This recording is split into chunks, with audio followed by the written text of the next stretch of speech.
Assalamu alaikum guys, I'm your host Amna Tariq and you are watching Desi TV USA. I'm going to present a very informative and very important report with you guys today. So keep on watching and let's dive into it.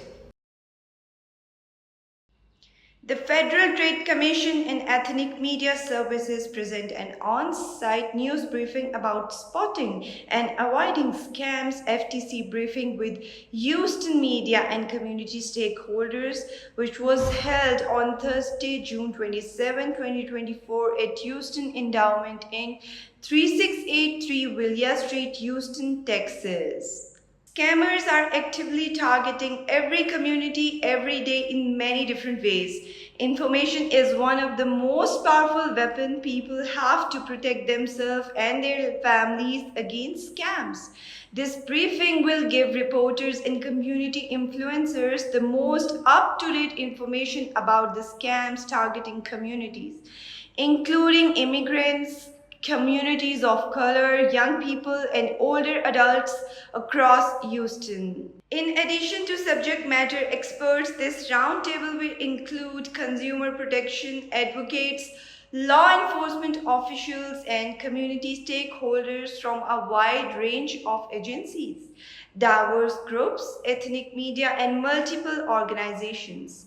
The main participants of the briefing were Rosario Mendez, Attorney Consumer and Business Education, Federal Trade Commission; Serena Mosley Day, Attorney Southwest Region, Federal Trade Commission; Crystal Walker, Executive Assistant U.S. Attorney, Southern District of Texas; John Brewer, Fort Bend District Attorney Office, Chief of Economic Crimes Division; and Tariq Gladney, Managing Attorney, Lone Star Legal Aid, Fort Bend. FTC and EMS did an excellent job in the project of awareness and education and the diverse communities of Greater Houston areas, headed by Sandy Close with the help of Houston Endowment, facilitating our proud ethnic media of Greater Houston. Program started with Houston Endowment welcome notes and ended by Sandy Close thanking notes to the attendees, all the guest speakers, media professionals, and facilitators, Houston Endowment. After they present, and then we will go to round table, and then we are inviting you to have lunch, box lunch, and network and do one-on-one interviews. But if you look in your packet, you will see we may have missed one or two people, but it's a remarkable list of participants and organizations that are connected to communities or serve communities that are all being inundated, to use the word of one participant, inundated with scams. So with that, let me turn it over to our official hostess, Rosario Mendez. And to meet you all. I am Rosario Mendez. As Sandy said, I'm an assistant director in the Division of Consumer and Business Education of the Federal Trade Commission. So I am located in Washington, D.C., and I'm here with my colleagues from the Southwest Regional Office, who's my colleague Serena will introduce in a little bit. But it's so important for us to be here today making these connections in Houston. And I want to tell you first a little bit about the FTC, and then I'll pass it on eventually to Serena so she can tell you more about her work in the regional office, which covers, of course, the state of Texas. So the FTC is the nation's consumer protection agency. As I said, we have our headquarters in Washington and we have regional offices across the country. And our mission is to protect consumers from deceptive practices, from fraud, and from unfair practices in the marketplace. And we do that in different ways. We do that through law enforcement. We're primarily a law enforcement agency. So we do investigations, we sue people and companies who are violating consumer protection laws. And we shut down scammers, and we return money to consumers whenever we can. People that have been that have experienced, the fraud or the deception. And a lot of those cases and investigations come from reports from people just like you that reported to the FTC that something was wrong, a fraud, a scam, a bad business practice. So that's how we primarily know what is happening in the communities. This event today is an example of us going even beyond that, because we want to make sure that we are touching different communities and that we're hearing directly from the community about frauds and scams that are happening in their communities. And the other piece that the other way that we protect people is through education and outreach, which is this is an example of that. If they are investigating that company, they can have that information, which each report is kind of like a piece of a puzzle in the investigations and in the cases. So every time you report something, it's like you're giving a piece of information that is going to help build different cases. And also, when people report fraud, sometimes we can't establish cases against every single, individual or company that are being reported, but we can alert people through blogs, through press releases, through giving information out on what is happening. So that is also why reporting fraud is so important, because that way we know what's happening and then we can alert the rest of the nation, basically, of, because scammers are targeting everyone and everywhere on the similar scams. So from Consumer Sentinel database data in 2023, we know that people reported 2.6 million reports to the FTC on fraud last year in 2023. And people reported losing $10 billion to fraud. And that is a huge increase from 2022. So we do know that people are losing more money to scammers than ever, frankly.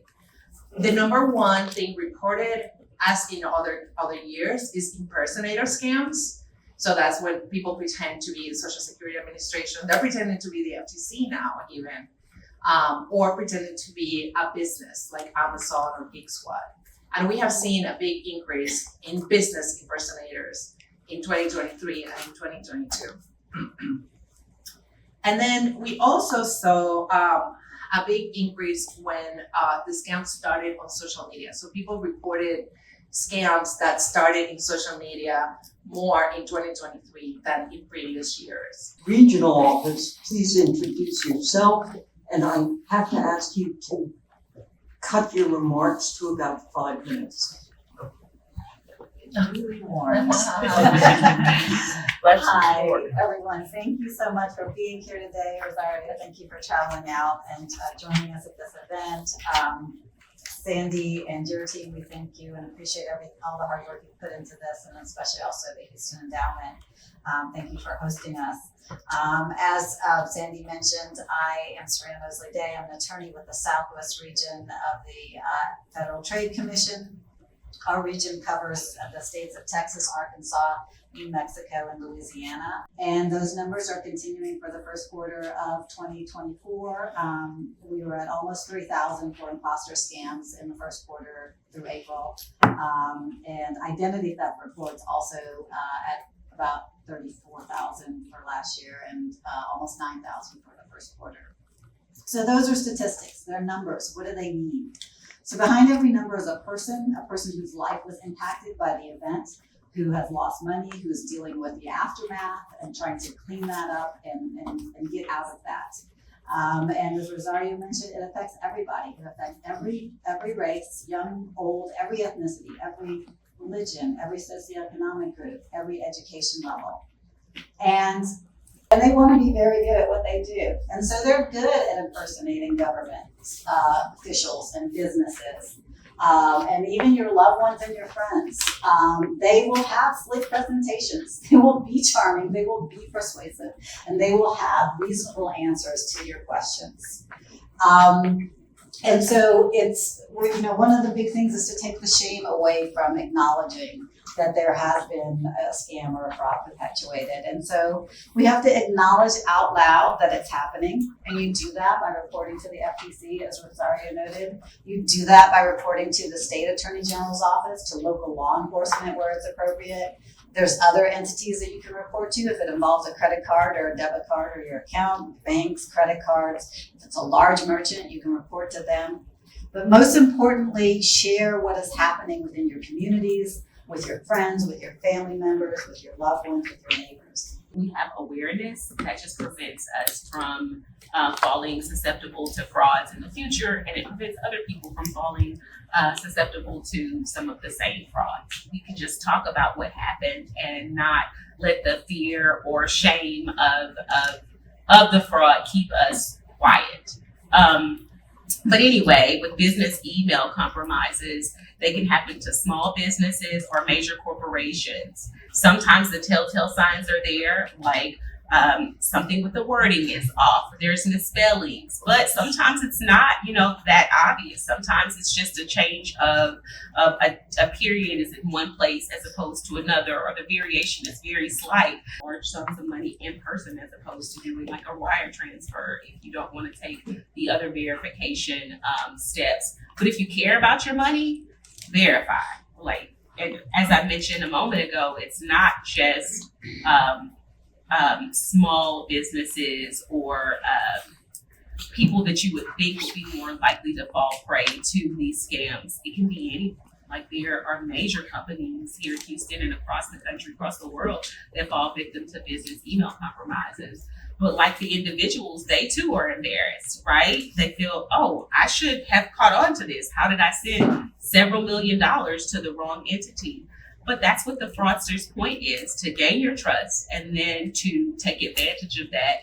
And once that crime is committed, they further make you feel stigmatized and embarrassed to even report it. But if something like this happens to you, the first thing you should do is call your bank, right? Like, that's the first mechanism. Call your bank and see if there is something that can be done. Maybe the bank can freeze the money for a period of time. What's the next thing you want to do? You want to report what happened to law enforcement. Our office, we work closely with HSI. We have a hotline for frauds. What is HSI? Thank you for asking that question. I'm sorry. I'm a government employee and I like to do acronyms and abbreviations that no one else knows about. So Homeland Security Investigations, that's HSI. We have an agent who's dedicated to our hotline who will answer, it's a 24-hour hotline. If that agent doesn't answer, it's routed to one of our deputy criminal chiefs and make sure the message gets to that agent to call the banks and help them prioritize. Hey, we have this complaint coming in. Let's see if we can freeze the money. What steps can we take to recover what has been taken? And that hotline number, I don't have it printed for you, but I'm going to provide it now. It's 713-693-5000. But like I mentioned, the first thing you want to do if this happens to you, call your bank. We next go to John Brewer, who's a veteran prosecutor who worked in Harris County and now is with the Financial Crimes Division of the Fort Bend District Attorney's Office. John. Good morning. Good morning. Excuse me for standing up, but I get used to standing up in court, so it makes me nervous to sit down and talk. No, thank you. My mentors would be embarrassed if I can't talk loud enough to have the people back here. So all the statistics and all the case examples that you've heard about so far, those walk into my office on a daily basis, okay? So we are the local resource, and I'm gonna tell you who we are in a second. We are the local resource for all of these problems, all of these victims that you've heard about. So, as Sandy said, my name is John Brewer. I am currently the Chief Economic Crime Fraud-Related Investigator at the Fort Bend District Attorney's Office. Brian Middleton is the elected official, the DA in Fort Bend. Just very, very little about me. I wasn't born in Texas, but I got here as quickly as I could. I grew up in the east end of Houston. It was not called Edu back when I was there, but I grew up in the 2nd Ward and 3rd Ward. It's a predominantly Hispanic and Black area that I grew up in. So that is my background. For 29 years, I was a prosecutor in Harris County here in Houston, basically doing exactly what I'm doing now. For the last 2.5 years, I've been out in Fort Bend. So some of the things that I've noticed being out in Fort Bend, as I've heard this many times, I have not researched it, but I've heard it so many times and I've seen it on the internet, so it must be true. Fort Bend is the most diverse county population-wise in the country. what I can say is this, that I do know is true based on my experience. I noticed immediately going from Harris County, Houston, down to Fort Bend, that the people I was prosecuting were more diverse from different cultures, and the victims that were walking into our office were more diverse. And that posed educational opportunities for me and my people, and it posed challenges for us. So let's get down to brass tacks. What is it that I do? When a victim, and I'm speaking at the very, very local level now, if you become the victim, as one of our speakers said, oftentimes one of the very first things to do is to call the police, like Connor Evans, who's with the Houston Police Department. He also has counterparts down in Fort Bend. And of course, fraud, something being stolen from you, taken from you illegal, it is a crime. So yes, you call the police. As a general matter, the police investigate it, and then the police bring it to me, my people, and we prosecute the bad people, okay? Fraud can be a little different than a murder case. Police are very equipped, very well trained to deal with those types of cases. The Harris County is very blessed to have people like Evans that are also very well trained, very well versed in financial crimes. Down in Fort Bend, to be honest about it, we struggle with that a little more with our police agencies. They are very good at the regular kind of violent crimes and things that people are very important. But when it comes to fraud-related cases, they rely much more on the training and expertise that we have at the DA's office. I'm going to tell you about 3 things really quick that we've noticed. All of these crimes occur to everyone in every culture, every skin color, every background, period. But some things that I've noticed in Fort Bend is in the Latino community, this also is accounted for in Houston. In the Latino community, one of the things that the Latino community needs to learn about or needs to know about, maybe know more about, is fraudulent documents. A victim is a victim, period. Let me make that clear. It doesn't matter what your immigration status is, doesn't matter what country you came from, it doesn't matter what your religion is or anything else. A victim is a victim, and that's how we're going to treat you, is someone who's been victimized. In the Latino culture, one thing that we see is sometimes there are fraudulent documents obtained, driver's license, identification, social security cards, okay? The person oftentimes is getting those simply to be able to be employed, or to have an apartment, or to rent an apartment, to buy a car. That's all understandable, but what they may not know is simply having those documentations in their possession is a felony. And so they may not know the seriousness of presenting those documents or being caught with those documents. And so that's something we can work on maybe with the Latino community. In the African community, what we see often is that there are money transfer schemes. Regular people, not criminals, regular people are allowing criminals to use their bank accounts to move money. That sounds a lot like money laundering because it's money laundering. It is. Okay?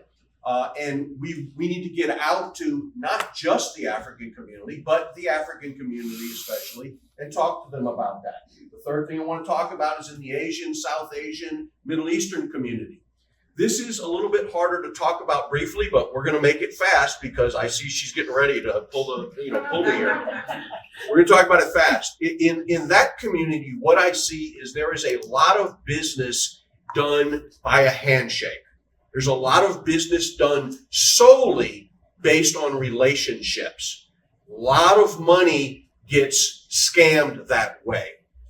Now, that creates unique problems for the police officers that are investigating it because there are not things like contracts. There may not be things like formal communications. There may not be bankers or lawyers involved. It's simply based on the knowledge of the person. I know Jackie Gill, or actually I don't know Jackie Gill, but Miss Newman knows Jackie Gill, and I know Miss Newman, and Miss Newman says Jackie Gill is okay. So it's good to do business with Jackie Gill until it's not. And then that person will come into my office and say, hey, Miss Gill stole my money. And we'll ask about supporting documentation and things like that. And oftentimes there is zero. And that we see that more in the Asian, South Asian, and Middle Eastern cultures. And so that's something that we need to talk to those victims about, the way they do business. And that's okay if you want to do business like that, but they need to be aware that that comes with extra risks. So those are the things that we've seen. I'm going to give kind of I guess a prescription if I want to throw something out there. My mother taught me that if it's too good to be true, it's not true. I don't know how to translate that into our variety of languages here, but if you can figure it out, that's very important, because if it seems too good to be true, what was it, 800% interest in a few months? Yeah, that's a scam every time. Okay, so if you can translate that for me into your particular language, great. I'm going to also echo something that one of you has already said also, which is ask someone. I think the biggest problem that I say probably applies to everybody that's here from a different culture, especially if they just arrived or haven't been here long, is they don't know the criminal justice system. They don't know the legal system here. And so how are we asking them to make judgments about what things may be legal or not legal when they don't know the system? So how do we solve that? The only thing I can say, and this is it, that's the end, you stay there. The only thing I can say is they have to be willing, as someone else said earlier, to talk to someone older, someone who is maybe a professional, but maybe just their mom, their dad, their uncle, or someone in their community that has been here longer and knows our systems better and can recognize that fraud or that scam when they see it, which the immigrant can't, or the person who is less familiar with our system cannot. Okay, thank you for the opportunity. Thank you. Thank you, Sandy, for those kind words, and thank you to the Houston Endowment and my fellow panelists, particularly the FGC, and our host for inviting me today. We joked before, and frankly, I talked to Serena before, and we talked about us both having children who swim. And so I'm an anchor leg, and I'm going to get to the wall as quick as possible. I see legal aid as the flip of the coin on criminal. So we do all civil law, no criminal law. And before I get into legal aid specifically, I want to back up and introduce myself because she did. And I want to say I'm Tariq Gladney. I'm a managing attorney of Lone Star Legal Aid's Richmond office out in Fort Bend County. Lone Star Legal Aid is the fourth largest provider of free legal services in the United States. We do all civil law, no criminal law, and our focus is on providing access to justice. As a consumer rights advocate with boots on the ground, and I think that's the perspective that I can give you here today, is that I am Jim Sales said it, we need more boots on the ground. And I'm one of those attorneys who are providing those services. I love representing things that have already happened, and you mentioned the TRALA, Texas Rio Grande Legal Aid, which is a counterpart of our Lone Star Legal Aid here in Houston. And some of the casework that they did made its way to you guys, which is really inspiring for me to hear as I talk about the work that I do. What I see over the last years as a consumer rights advocate, but of course they need all the money up front, and that is not the way to do it. So, I've sued those individuals and gotten judgments that will never be collected because those people are long gone. The more recent disaster was COVID-19, which is really, like I say, it really created a chasm between the rich and the poor, because people who were working were able to continue to work and people who wasn't couldn't. And really what I saw for the first time was that housing stability. These scams and where they range are from private landlords shortcutting the eviction process to new management corporate landlords who are hiring new managers intent on turning over the existing tenant population. And I think about that because I think about both of them seeking to capitalize on the soaring home prices and the rental scarcity. One of the examples that I have that I wanted to talk about, and Sandy was in my office the day that I met with this particular client, is an octogenarian who was living in a low-income tax credit property, a LIHTC property. And she'd been there for about 10 years and never was late with her rent. The complex hired new management, really with an intent to turn over the subsidized units. And because my client was a vocal advocate for her colleagues and her friends, she became a target and been an advocate for herself and for her colleagues. And they claimed that they were threatened by that, and that instituted the initial eviction. And, you know, if you saw this lady, she's 80 plus and not very intimidating in a way that people that study torts would think that that's a very unreasonable, reasonable person standard to be fearful.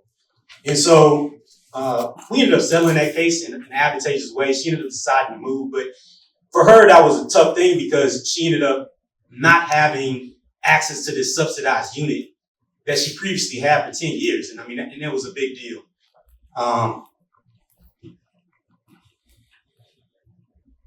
You know, I think this particular example just highlights the need for advocacy. I want you guys to know that we exist and we're there to help. And I know that your readership and your viewership are looking for advocates, and we would like to be that for you. Thank you for your time, and I'll pass it along.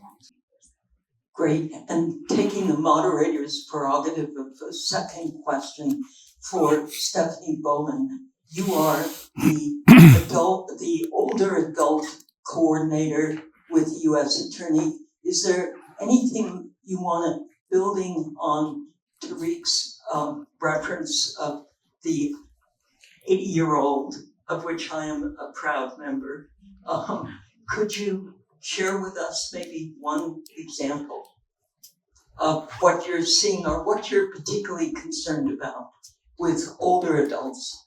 Sure. So I have, sorry, can y'all hear me if I Yes. just talk really loud? Okay.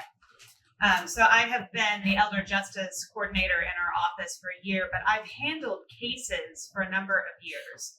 And what we tend to focus on when we take cases are the cases that touch victims in small amounts, but aggregate to very large losses.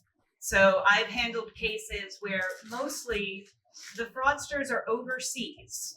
The people that are making the phone calls, sending the emails, sending the pop-ups on the computers, those people are overseas.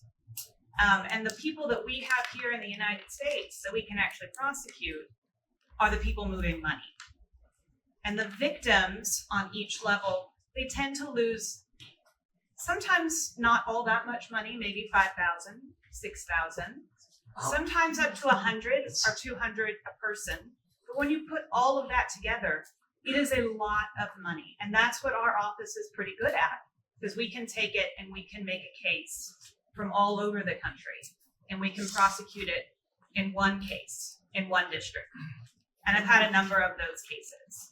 Okay. And I think it's important to highlight that Sentinel, which I actually didn't know was the FTC, I'm really happy to learn something. Reporting can feel like screaming into a void because it may seem like nothing happens. The wheels of justice are slow, but we take those reports and we build cases with them and we use them years and years later. So it is so important. When you realize that something has happened, please report it. Videos that, try to push that out. But I can tell you the best thing is to partner with trusted sources in the community and get that organization to get information out. So for example, Lone Star. If Lone Star tells, one of their clients and have information on their website about consumer protection, it's gonna be a lot more visible to the community than if it's just on the FTC website. The question is a couple of different things here.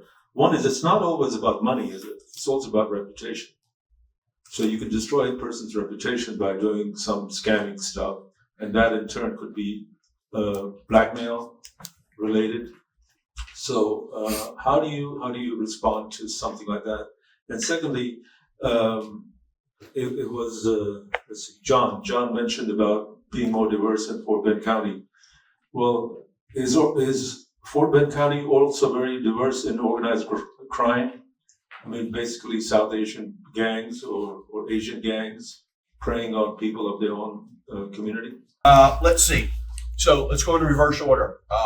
Yes, we have gangs in Fort Bend County. Yes, we have organized crime in Fort Bend County. Yes, we have organized crime in Fort Bend County that is has a cultural element to it or is ethnically based. A lot of it, though, comes out of Harris County. Okay, so what we are seeing, and I can't quote the numbers for you. I'm telling you what I see walk through my door. Okay, so what we see is that there is for some unexplainable reason, the criminals don't recognize that Beltway 8 is a border between Harris County and Fort Bend County. They just go back and forth. So we have exactly the same problems that Harris County has.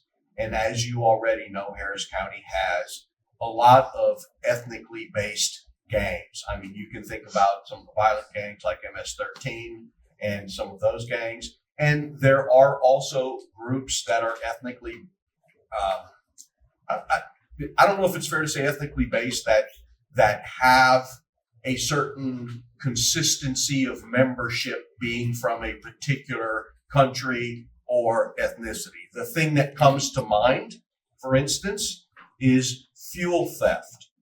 Fuel theft is very, very prominent in the Houston area. Yes, when we have time to have long conversations, I can tell you about it. That's a tease for an interview after when we break for lunch, and it is a great story. What about the first one with the reputation? Okay, so I think principally, so you mentioned blackmail, but remember, why do people blackmail other people? Generally for money. But yes, there is cybercrime these days often, no, I'm not going to say often, can include simply the desire to soil somebody's reputation. And there is a prosecution that recently occurred that I was not involved in, but recently occurred in Fort Bend that had something to do with getting online, pretending to be somebody else, and essentially affecting people's opinions. So yes, that does happen. It is not as prevalent as the type of frauds that we're generally talking about here, though, in my opinion. They are often used to move money to other victims. That happens so often. So I wanted to point that out. I don't know if victims realize this, because after they have given over their own money and they have been basically bled dry, they will be used in various ways. They'll be lied to about what the money is coming from. They'll be used to move other fraud proceeds through their accounts. So Help fight crime. Be attuned to the fraud and realize when other people are trying to use your accounts to move money, something's not right. Something's not right there. just playing devil's advocate as an editor, romance scams take more from you than money. They may turn you into a criminal. So that's a very sexy headline. Okay. No, that was a really good tagline that Stephanie had. I think my main takeaway, or the thing I want everyone to take away from this presentation, is verify, right? If you care about your money, verify that you're sending it to the right place, that you're sending it to the right person. Don't be afraid to ask. It's not a super cool headline, but I want people to just be diligent, verify that the information they've received is what it purports to be. And if you care about your money, just take that extra step, spread the word. Okay, I can't resist. Ask a friend before you fall victim to a scam. That's very, very good. I mean, these are very helpful. Okay, we're going to save Brewer for the last word on this, but let's go next to Rosario. Sure, I was going to say the same thing. Talk about scams. Stop think fraud. Fight fraud, talk about scams. That's a very good message. I think mine would be an ounce of prevention is worth a pound cure. I don't know that we've touched on it a lot. We've talked a lot about obliqueness and the prevalence of the scams, but watch how you're paying for things. If someone wants you to pay in cryptocurrency, wire transfer, gift cards, do not use verified methods of payment. And some methods of payments are easier to recover from than others. And I am personally, I speak for myself, not the FTC here, I am a belt and suspenders person. So if I'm not 100% sure of what's happening, I will pay you with a credit card through a processor, because then I have two levels of protection that I can protest to if you end up not being the person that I thought you were, you don't provide the service or good that you were supposed to. We're in this together. You know, scams can lead to financial ruin and loss of homes. And if you think about a wealth gap and you think about more people falling into poverty, it is something that the society as a whole will be concerned about. So guys, you were watching Desi TV USA, and we shared very informative and very important report regarding the Federal Trade Commission FTC, which is a US government agency focusing on consumer protection and combating fraudulent activities such as scams. So share this report as much as you can. Thank you very much. Allah Hafiz.